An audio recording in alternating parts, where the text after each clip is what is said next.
Tonight on The Factor Uncensored, the Trump administration moves forward with new voting restrictions that some experts say violates the Constitution. We'll break it all down for you tonight in Trump time. Plus, a former high-ranking U.S. official says she's been blindsided by a scandal.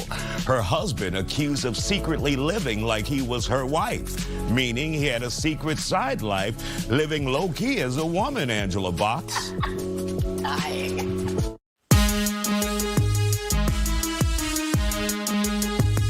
The Isiah Factor Uncensored starts now. Welcome and thank you for joining us here on The Factor Uncensored tonight. President Trump has signed an executive order cracking down on mail-in voting.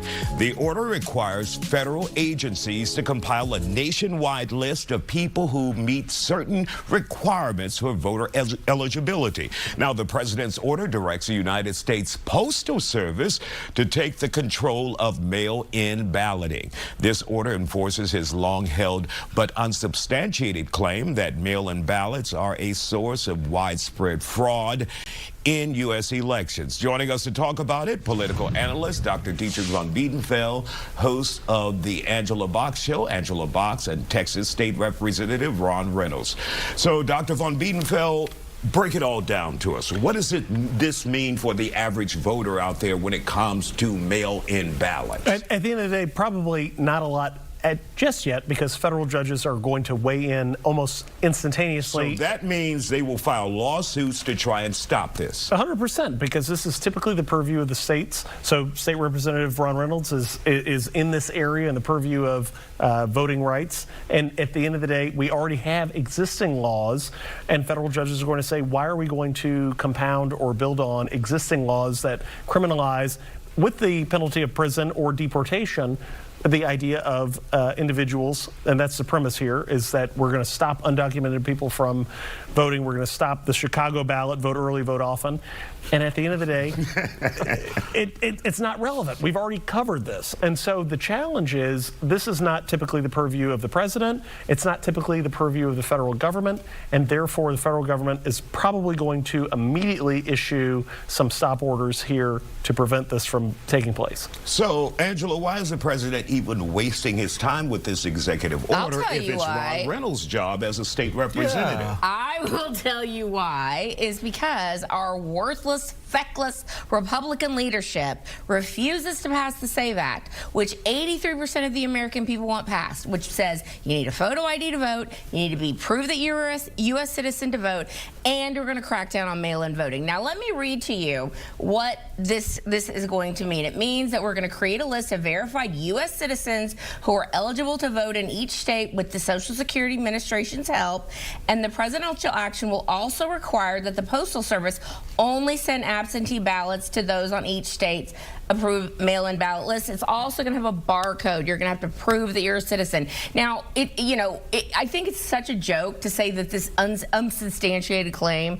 of mail-in ballot fraud, when every single civilized country on planet Earth has banned mail-in voting because it's obviously wrought with fraud. They mailed mail-in ballots to every single person in California, every single one. It's a joke. Democrats, of course, are going to be up in arms about this because they need to cheat in order to win.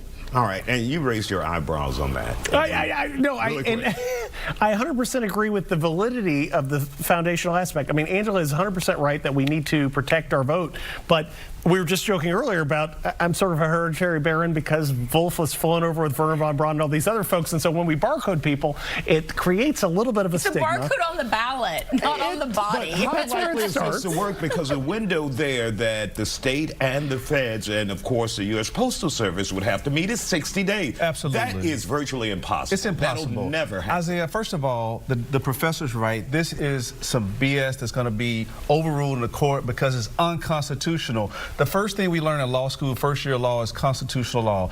The president does not have this through executive order. It's the power of Congress. Second of all, President Trump is the biggest hypocrite. He just voted last week in Florida by mail, him and his family. Did you know that? I was aware. Okay, he voted by mail, and now he's trying to say... What, you impressed with him, because he's an actual absentee voter. But now he's trying to say mail-in ballot is fraud, is this, is that. It's unsubstantiated. Universal mail-in balloting is wrong with It is almost statistically in Texas about 1%, less than 1%, Isaiah. This is really ridiculous. This is a voter suppression bill. He can't pass the SAVE Act because he can't get the senators to waive the filibuster. He doesn't have the votes, and therefore the bill is going to be dead. And I agree with that. So, okay, we can agree on something. I agree. The bill is dead. I agree. So now he's trying to pass an unconstitutional executive order. I agree that the SAVE Act needs to be passed, and the Republican leadership absolutely sucks. Like, they suck so bad. I can't even put into words. They're all on the take. And what this tells me is that not only are Democrats needing fraud in order to win, but so do a lot of Republicans, the members of the Uniparty. The American people, on the other hand, are like, we're not stupid. We can get a photo ID to vote. Why do you think we're so dumb? In fact, I love how Democrats constantly say that black and brown people especially are too stupid or helpless to have a photo ID to vote. Every single time. Are you saying that, Ron Reynolds? No, absolutely not. This is a bunch of crap. This is the MAGA talking points. Black and brown people aren't saying that. Black and brown people are saying, Democrats don't give us a poll tax, because what this SAVE Act says is that you have to pay for a birth certificate. How many people have a birth certificate laying around the house? But you could use a passport. I don't know a lot of poor people that have a passport because they're not traveling internationally. So this is a voter suppression bill, and they know it. It is unconstitutional. It's not going to pass. I would bet my house that a federal court will strike it down. Well, listen, I hope that the Republicans pull their heads out of their butts and nuke the filibuster, because if the Democrats win in November, that's the first thing they're going to do. The most feckless leadership I have ever seen. All right. Thank you guys for joining us. Still ahead tonight, the dark side of AI. Some stories floating around about jeweler TV Johnny Dang are totally made up, and he's here to clear up the air about it. And speaking of AI, could a robot powered be the tech mate? Well, I don't even know what that says. That don't make no damn sense. Will teachers, will AI become teachers? So let's stand by for that. All right, somebody's fired. Yeah.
Welcome back to The Fact. You can't wait, Angela. We're getting to it.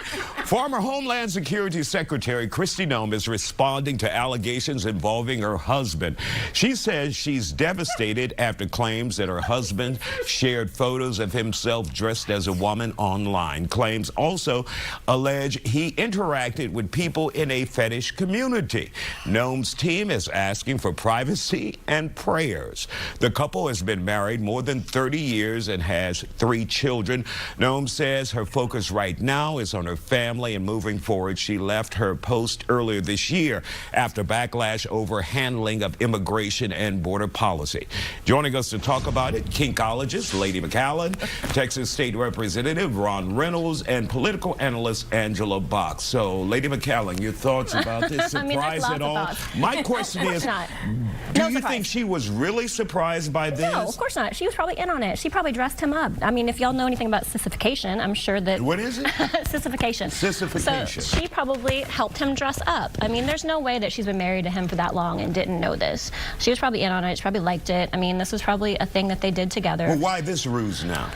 Because obviously, politicians, both sides, Democrat or Republicans, every accusation... And for those who are wondering, she's extremely conservative. Yes, every accusation is a confession, every time. All these things, they're talking about drag queen bans, they're talking about trans bans, that's because they're all gay, okay? Like, I could fight with this all day long. They have all these problems. They don't want to talk about sex stuff. They want to, like, make everything taboo, but they're doing it all. It's one set of rules for them, one set of rules for us. Now, all of these politicians need to understand that everybody has sex. Everybody has kinks, everybody has fetishes, everybody likes all of this stuff.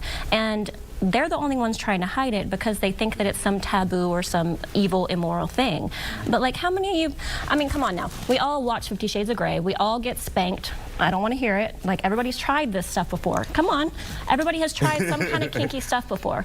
Now, all these people that are saying that she didn't know or that he was hiding it, maybe they were hiding it from their church, but I guarantee you they were not hiding it from each other. And I tell you what, there is a pastor, a very famous pastor, I'll say, in America that I have done some horrible things to with his wife.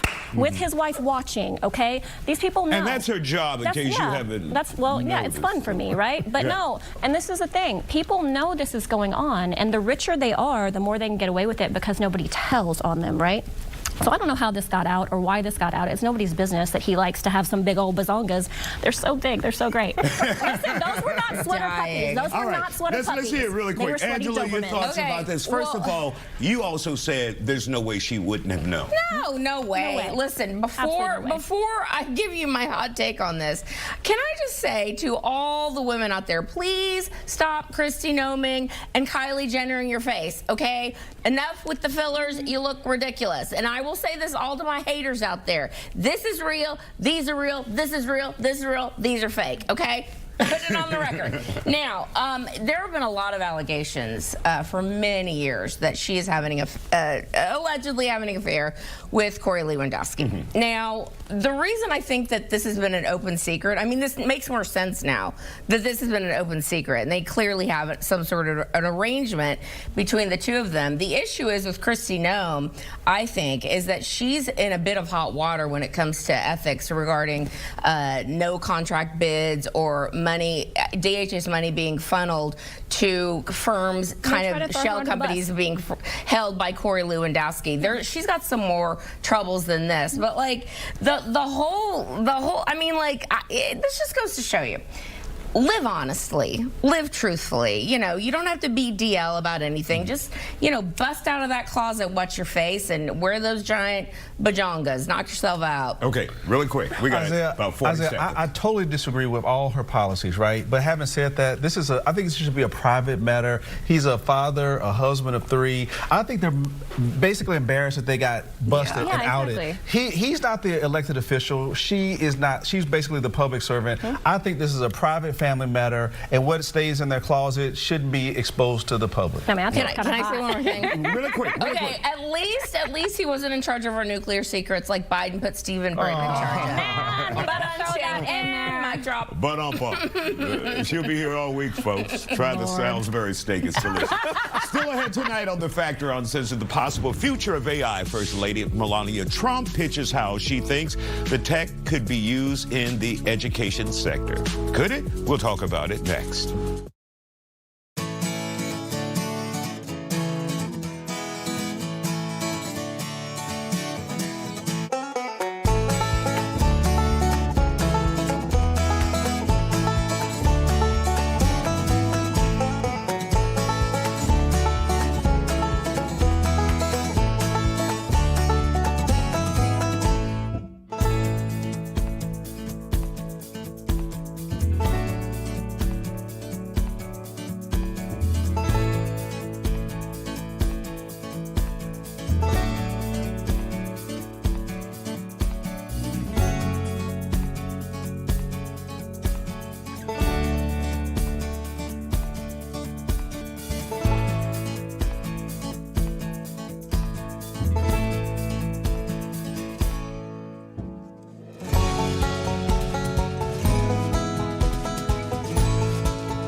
This program is being brought to you by Jim Adler, the Texas Hammer.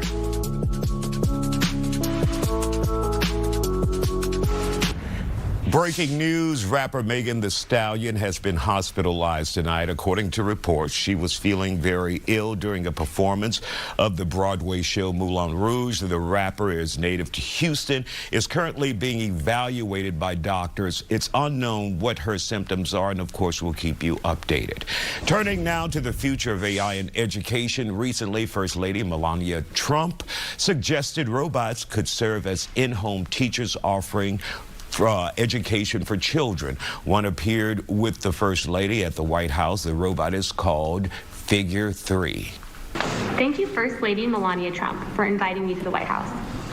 It is an honor to be at Fostering the Future Together's Global Coalition inaugural meeting.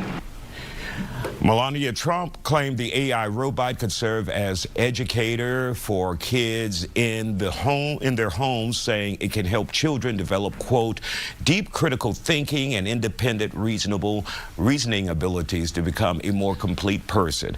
Creators say the robot is also designed to perform human-like tasks and learn, of course, from people. Let's get to our guests here. We have educational consultant Shanidra Wagner, teacher Victor Rios, and comedian Brady Bob, who is also a teacher. When you guys see the First Lady saying that you guys can be replaced on the front lines in education, your thoughts about that? Well, I think the First Lady is the last person we should look to for any kind of advice about educational instruction.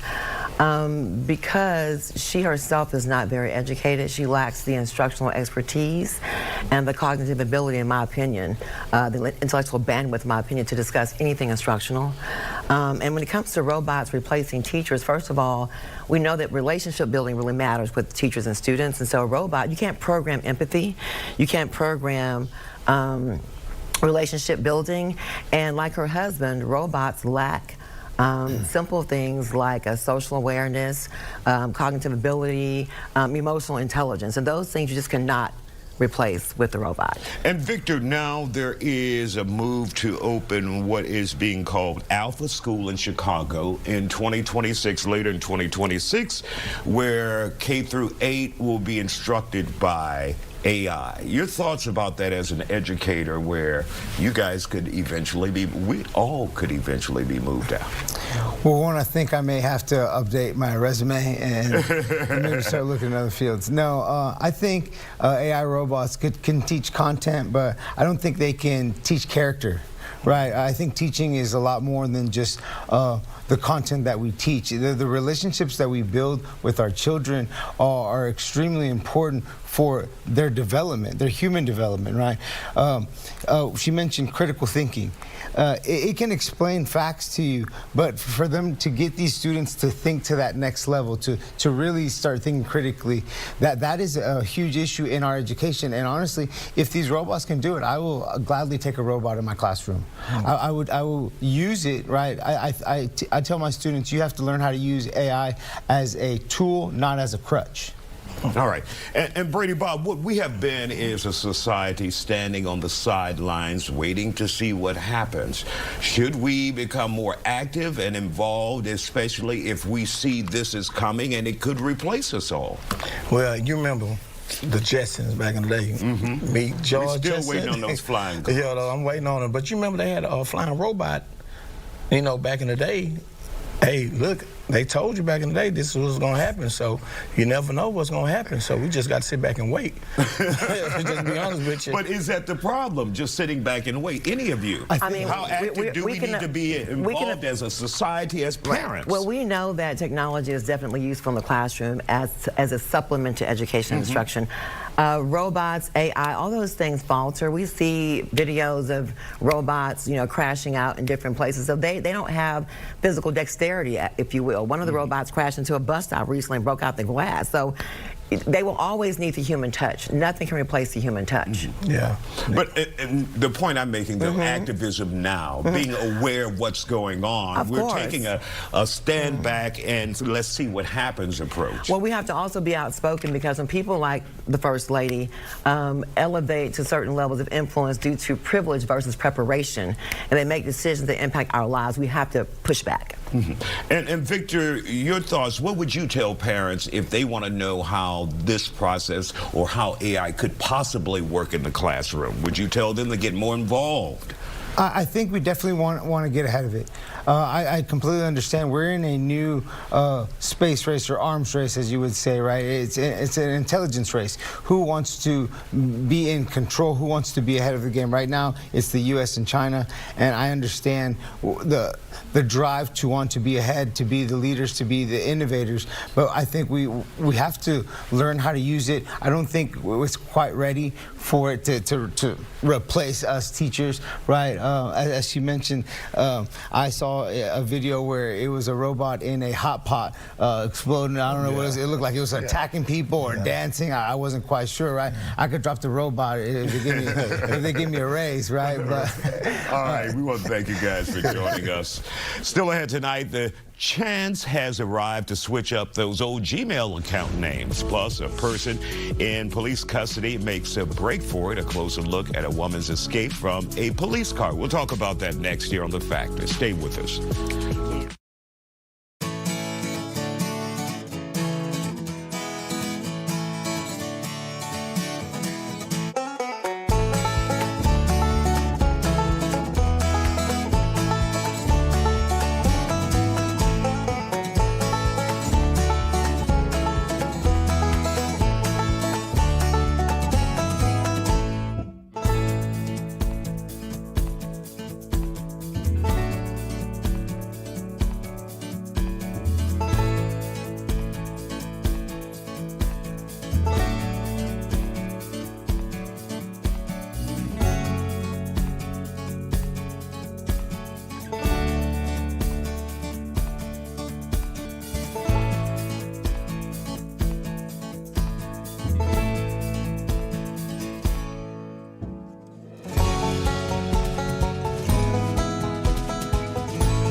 Welcome back to The Factor. A federal judge permanently blocked Trump's executive order to end funding for NPR and PBS, citing First Amendment protections. The judge ruled that the president's executive order is unlawful and unenforceable. Last year, the president said he would love to defund NPR and PBS because he believes they are biased in favor of Democrats. Plaintiffs in the case called the ruling a victory for the First Amendment and for freedom of the press.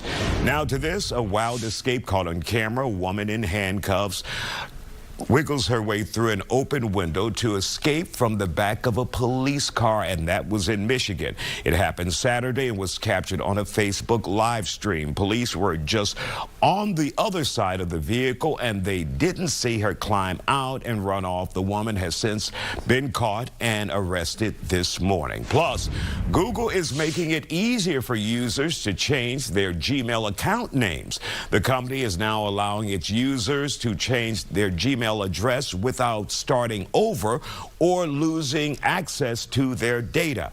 You can make this change in your settings. Google will allow users to change their email address once a year. You still will receive emails sent to your old email address while all of this is done. Still ahead tonight, TV Johnny joins us to share his side after being the subject of phony AI-generated reports. You're watching The Factor Uncensored.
You're watching the Isiah Factor Uncensored.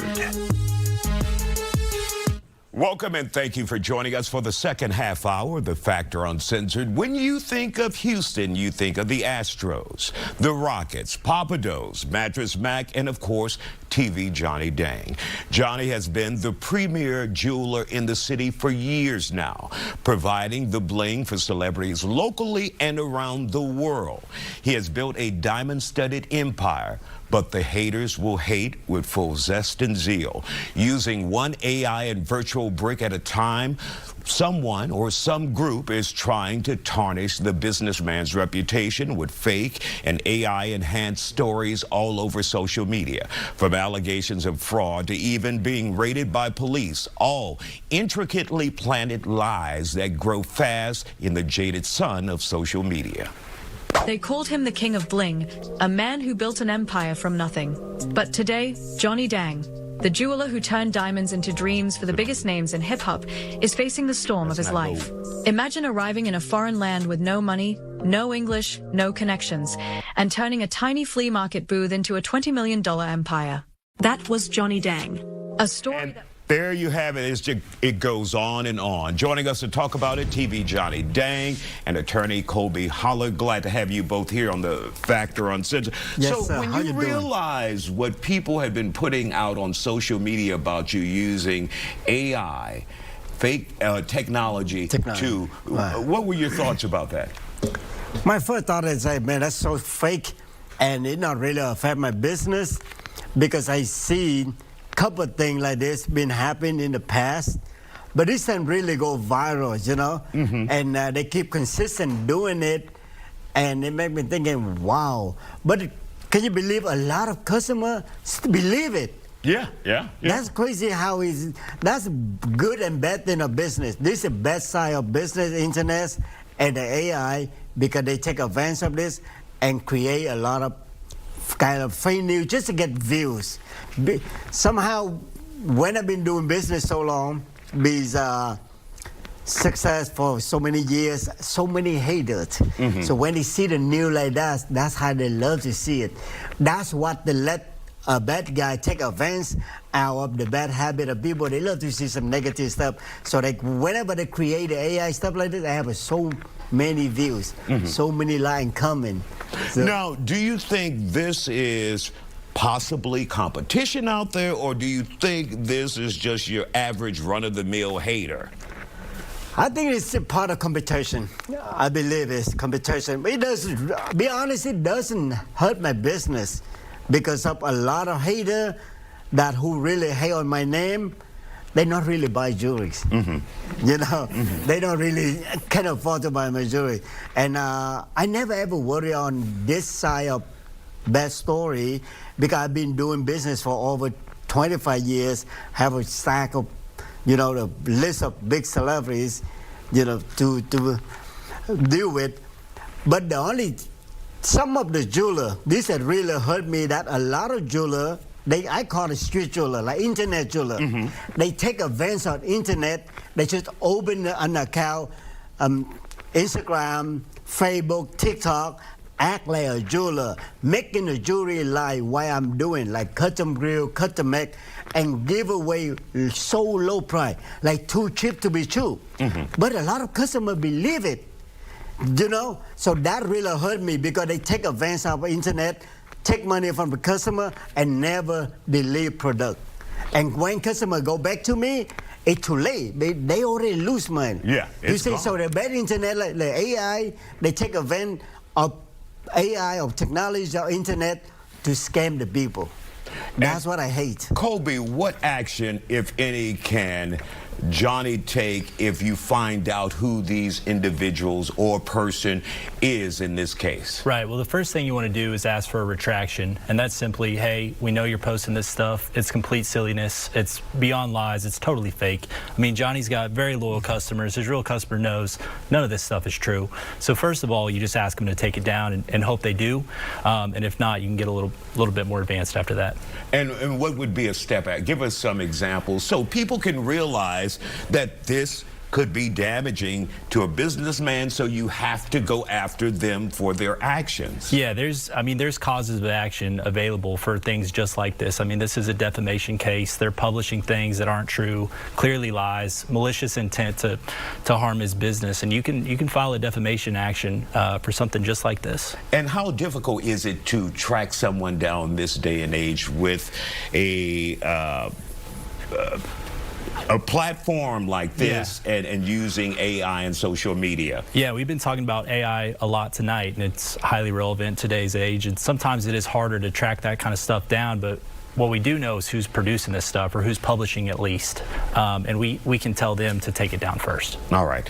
And so has this been damaging to you financially, as well as your reputation from your perspective, Johnny? I believe it's hard to say damage on my financially, because because a lot of people who really know me, who have my number, or my staff, my employees calling, let us know, hey, they have a fake news out there, talk about you. But I believe a lot of people believe on the story, and stay away from my business, or plan to do shopping with me, might stop doing it. It's because we do millions of dollars every month, and it's very hard to predict and how it can be damaged my business, you know. And how's this affected your family as well? We know it's not just TV, Johnny. You have a family as well. Are they reading this? Are they hurt by this?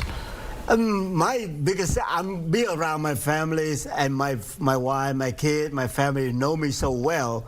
So first thing they take me and say, hey, there's another fake news about you. This is not the first time, be honest with you. It's not the first time they do the fake news about me. They've been rumor. They do a lot of fake like this a couple of times already. And this one is go really viral. Like I said, because the hater, when they see this, they repost it. They think, oh, this is real. This is a chance to, you know, so many commentators out there, or hater, they keep repost or blast it out. So they go really viral this time. But my family, when they saw it, they say, oh, that's another fake one, another one. There you go. Unlike the recent one that's out there, you're not sentenced to 10 years anywhere. You're sitting right here on the fact. We want to thank you for joining us. Colby, thank you for joining as well. Still ahead tonight, we ask if it's possible to be too religious. An NBA team has parted ways with the player after he went off about his own beliefs online. We'll talk about that next here on The Factor. Don't go anywhere.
Welcome back to The Factor Uncensored. The Chicago Bulls has released player Jaden Ivey following his comments about the NBA celebrating Pride Month. The team waived the 24-year-old yesterday due to what they say is conduct detrimental to the team. In recent weeks, Ivey has posted a series of video ranting about religion. Here's when he called out the league.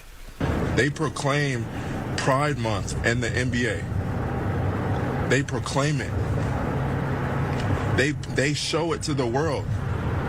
They say, come join us for Pride Month, to celebrate unrighteousness. Now, the team's decision to let Ivey go has divided sports fans out there. Joining us to talk about it, former youth pastor Alex Perez, host of Table Talk, T-Day Blackshear, and members of Houston's LGBTQ plus community, Raul Verde and Jordan Hanna. So, Jordan, your thoughts about the team's decision to release him? You think it's a good idea, bad idea because of his comments? I think what you have to remember is that your actions do have consequences. And although, yes, like, you have the freedom of speech, you don't, like, you're not exempt from getting in trouble for your tongue, you know? Like, your voice and your opinion matters. So when you have a platform such as what he has, I mean, his Instagram has what, over 100,000 followers? Expect to get fire back if you're going to spit fire out, you know? All right. Alex Perez, your thoughts about this? Yeah, I think if you are, there's nothing wrong with sharing your faith online. But of course, when you have a platform, you got to be wise about what you say, how you say, and know that there are consequences. He is in a secular space. I don't think that secular space has to conform to his beliefs. And Raul, is there things such as being too religious, especially when you represent another entity like the Chicago Bulls? I think there is. There has to be a separation of religion, just like there is with politics, right? We should always keep it separate. Church and state. Yeah, church and state. There should always be a separation, right? Like, I'm a manager at my job, right? I can't go in there and talk about my personal beliefs to my staff because that creates conflict of interest, right? It should be the same anywhere. You can't bring your own personal beliefs into everything that you do because there are guidelines, there are policies, and he saw a repercussion of that, and justifiable in my opinion. And TD, let's hear from you. Your thoughts about this? Well, I totally disagree. I believe that that's who you are. Your personal beliefs are your expressions, and it is that the young Jaden should get with the ACLU and hire him a nice lawyer. I'm sure Texas have a lot of them that can come in because thank God for President Trump for passing the Freedom of Religious Act. He has the right and the duty to express himself as well as his religions and to be able to live that out through that expression, regardless of what they are agitated about. Can that team have expectations of him as an employee, and he has to adhere to their guidelines, policies, and procedures of behavior? And if it's a detriment to that team, can they say, well, we have a right to let you go too? No, they cannot. They cannot overstep that boundary. They cannot force him to engage in something that he deemed through religion as being unrighteous. And he's right. He's right in that stance. He's right in that belief factor. And what do you say to fans who say, you can't force me, that being Jaden can't force me to believe what he believes, and I don't have to hear it, and so I'm going to complain to the front office? That's a two-way street. You can't force me to believe what you want me to believe, and I can't force you to believe what I want you to believe. However, we live out our expressions, and through our expression that he's true to it, and therefore because of the Constitution that governs this land, he has every bit of right to stand stand and to express himself where he chooses to express himself, which is basically saying that it is unrighteous, and it is unrighteous. All right, let me hear from you guys. To piggyback off of that, the First Amendment right of freedom of speech, that's for the government. When it comes to private business, they are free to do as they wish. There is a code of conduct. So if he is going against his code of conduct, which sounds to me like he did, there are consequences. No, and that's not so. I would and take a look at the internet. they are not private entities because they get tax breaks. They get tax relief. In essence, because of that, they are governed by the government. And because of that, young Jaden can speak his mind, his piece, as well as his You're expression. saying the NBA team? Yes, sir. Privately owned. No, they're privately owned, but they got tax breaks but and all of that. They're not governed by the government. They're not. They have a commission that they deal with. Well, I understand the commission that they deal with, but however, the government comes back. I think this is an example of too much religion here. Yeah, I think one thing I think is that I still think the consequence is a bit extreme for what was said. I don't. I've said crazy things at my job, and I've gotten write-ups before. I mean, none of us are perfect. Like it would be crazy to think that we can get away with everything because, oh, that's just my opinion. Well, no, your a write-up is definitely different from being totally fired, though. But I think when you're in a position where you're making millions upon millions of dollars, you got to hold yourself to a higher standard. And you have to expect that repercussions are going to be heavier because you're making money. You're making big money that the average American isn't getting to do. So of course you have to carry yourself in a more professional manner. And if you can't, then there's the door, you know? Hello. We'll find somebody else that can represent us in the way we Wrap us up. Hey, not so. Young Jaden need to speak, get him a lawyer, get with the ACLU, file a suit against the Chicago Bulls and the NBA, and you will find out the fallout behind it. They cannot overstep their boundaries and make him adhere to an unjust policy or an unjust religion that he chooses not to do so. All right, we're going to thank you guys for joining us here on The Factor Uncensored. Still ahead tonight, a comeback for the Houston Comets. After nearly 2 decades, the WNBA's original dynasty is finally coming home. We have reaction after the break. Don't go anywhere.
Welcome back to The Factor Uncensored. An iconic part of Houston sports history is returning to the hardwood. Rockets owner Tillman Fertitta has reached a $300 million deal to buy the WNBA's Connecticut Sun and move the team to Houston next year.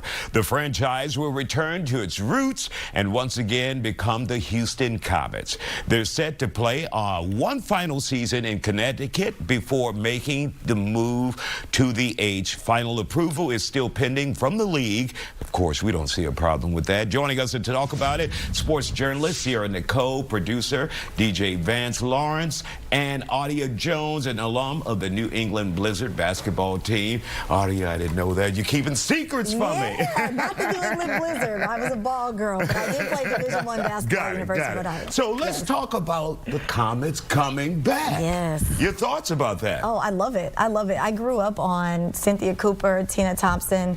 I think you strike when the iron's hot. I think at the end of the day, Tillman Fertitta wouldn't make a deal. If it didn't make dollars, it didn't make sense. The WNBA is hotter than it used to be. We are in an era of advanced technology. We have Asia Wilson, who just signed one of a Supermax contract for $1.4 million, and the WNBA just reached a higher amount salary cap. They went from $1.5 million to $7 million now. So people are excited about the WNBA players. They're excited about the college players coming up, and I think this is a perfect time. And Sierra, I know we're excited for the Houston Comets to be coming back, but when we finally get decent pay for these women who work hard just like the men, how important is that to recognize them with pay that's appropriate for their skill set? I mean, it's been a long time overdue, and equality is a big deal. It comes with jobs, and just even the Comets coming back here is going to create a lot of jobs for women in sports like myself. Cynthia Cooper, on my first TV broadcast, I worked with her, so I'm super excited. Like that was like, I don't know, let me not date myself, but like that was, you know, that was a great. So I'm just excited to see you come back. I grew up watching them, like I said, like I came here to watch AAU with my AAU team to watch them play back in the day. So one thing I do say is they got a lot to live up to. Now coming back as the Houston Comets, that's gonna be the thing. They're gonna have to live up to what the Comets were. Yeah. And was that like 4 championships in a row in the beginning? 4 championships from the beginning, 1997 to 2000. Yeah. They won it back to back. And Vance, how important is it, because you're a super fan, how important is it for fans to see some of the old faces brought back as well? Not playing, but in some capacity, in some role. It's going to be a massive, massive deal, but I think that seeing how much of an evolution the WNBA has come since they left and came back. For example, like when they first left, I think they were sold for $10 million. They just got bought for $300 million to come back to Houston. Wow. It just shows like how much of an evolution they've come through, and like knowing that like Cynthia Cooper and Tina Thompson and Cheryl Swoops, like get to be able to see like what they've started come back and like come to full fruition when it comes to like the legendary status. It's an amazing, amazing thing to happen for them, and I'm very happy to see Houston take that realm again when it comes to like coming to the forefront when it comes to this particular sport. And Audia, how important will it be for the fans to show up? Oh, I think the fans and show support. Absolutely, I think that's guaranteed. I think Houston is one place they support their teams, from the Houston Astros to the Dynamo to the Dash to, you know, you just have so many teams, to the Rockets. Houstonites are going to come out, and it's very interesting. I come from Connecticut, so we were big on UConn Huskies, but to come here in Houston, one thing Houstons do, they support their entrepreneurs and they support their sports teams.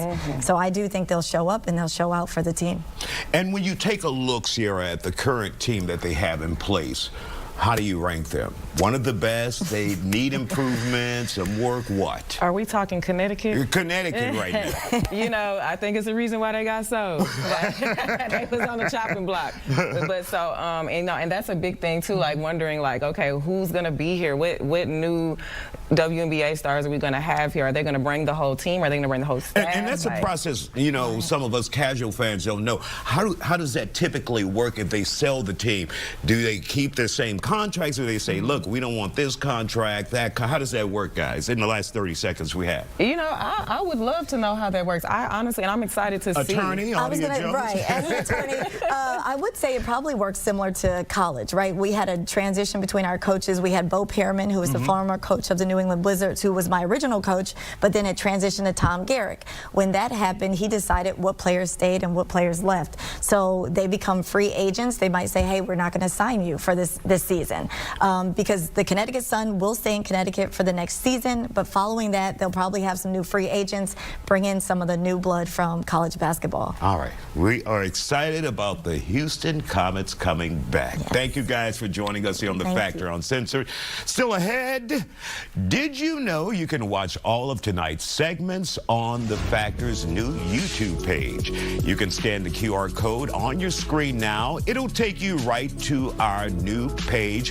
While you're there, hit the subscribe button so you don't miss a beat. We'll be back with more Factor in just a moment.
Breaking news, rapper Megan Thee Stallion has been hospitalized tonight. The latest that we know, this is after she was feeling very sick during a performance of the Broadway show Moulin Rouge. The rapper, who is native to Houston, is being evaluated by doctors. It's unknown what her symptoms are.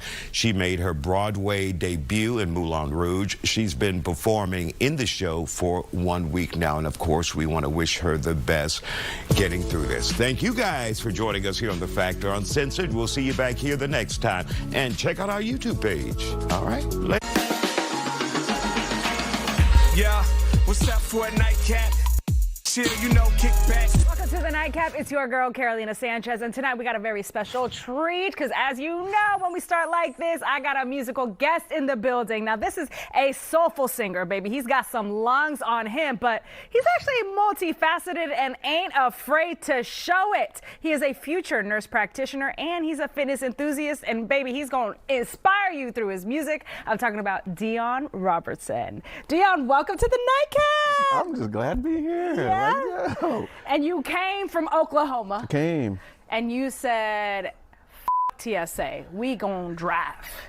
Yeah, it was the easiest thing to do. With all this stuff going on. Yeah. I don't got time to be stuck in no airport. No, none of us. I would have missed the show. Yeah, you really would. Then we couldn't have kicked it. All right, Dion, tell me about your journey into becoming a singer. That started when I was like 12 years old, like big, like really started with my grandmother. Yeah. She was a pianist and a traveling singer. So it just kind of faded in, you know.